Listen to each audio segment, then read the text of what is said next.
Even though we're in a pandemic, we have made a lot more clothes here in the UK this last couple of years. Annual turnover in UK textile manufacturing rose from 9 to 11 billion pounds. That was between 2018 and 2020. Being forced to make our own PPR for hospital and care workers helped boost production. And the disruption to imports caused by Brexit and the pandemic also increased demand for manufacturing capacity at home. And there are new fashion startups determined to reduce their carbon footprint, so they are having their clothes manufactured here in the UK. Brant Richards is one of them. He set up a clothing brand called HebTroCo. It's based in Hebden Bridge. And Kate Hills is a former fashion buyer for M&S and Burberry. She now runs Make It British. Make It British promotes UK manufacturers and British-made brands. Kate, if I could start with you, it seems a strange thing to say, but has COVID created new demand for companies to make clothes here in the UK?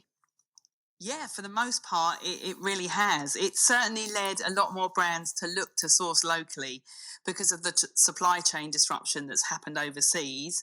And also, with people not going out and no fashion weeks taking place, UK factories have switched to making PPE over the last 18 months. And I actually spent most of last year campaigning for the government to make more PPE in the UK to keep the British clothing factories busy. And it certainly helped them keep going while fashion production was slowing down. But also what has happened because of COVID is that people are focusing more on their local community and more consumers are wanting to switch to locally produced products in order to support those communities. And it's also highlighted to people how much was actually coming into the UK with a Made in China label on it. Brant Richards, tell us a bit about your business then. What is it that you do? So we literally had a daft idea in the pub about 6 years ago because we found out that Hebden Bridge, where we live, it used to be called Trouser Town. It used to make 1 million pairs of trousers a year.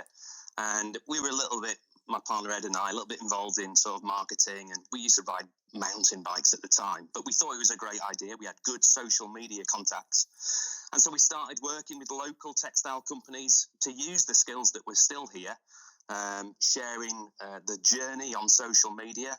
And we've just built it over the last 5 years, adding shirts and socks and hats and jackets, everything made right here and everything shipped from our local post office by electric cargo bike as well. So these clothes that you make, are they a little bit pricier than clothes that you could buy from a big chain?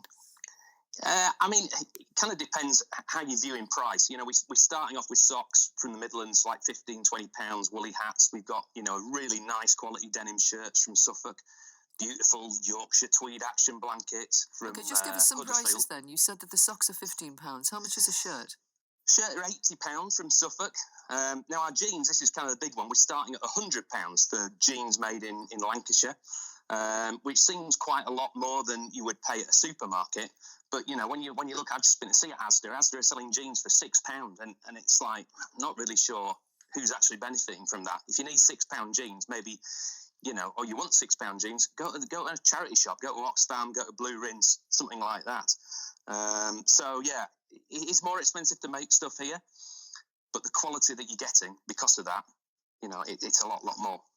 Kate Hills, those figures I mentioned at the start, they were official figures from the Office for National Statistics. Have you noticed then this big growth in demand for British-made clothes, and do you think it'll last? You said some people, feel they want to buy local, but that doesn't account for all of it. I think those figures will last, and I think it will actually grow quite a lot more now because of people focusing more on locally made products, supporting local communities, but also because of the carbon footprint that bringing all these clothes in from overseas, what that has actually created. Whereas if you buy something that's made locally, not only is it better quality, so it will last a lot longer and it will give you a better cost per wear, but it will also leave a much lower carbon footprint.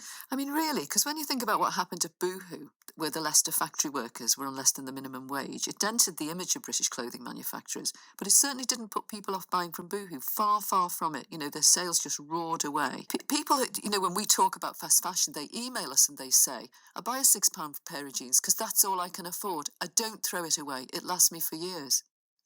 Well, firstly, with the BooHoo factory saga, This gets raised a lot by the media. It's a real shame because the amount of factories... Because it was a shock. You know, there was a big feel-good Yeah, factory about BooHoo manufacturing in Leicester. It was part of their sales pitch. But there's only a very small proportion that are the bad eggs, and you get that. You get bad eggs and crooks in every industry. And what we need to focus on is all of the, thousands of really fantastic UK manufacturers that make good quality products. So it's also a shame that the sort of people that buy BooHoo probably don't listen to Radio 4 or watch things like Panorama. What has started happening recently is that there's been more exposés about BooHoo factories on the social media channel TikTok. Well, what I should say is that there's no suggestion that BooHoo were crooks. What was happening is that some of the manufacturers were subcontracting because of the price point pressures.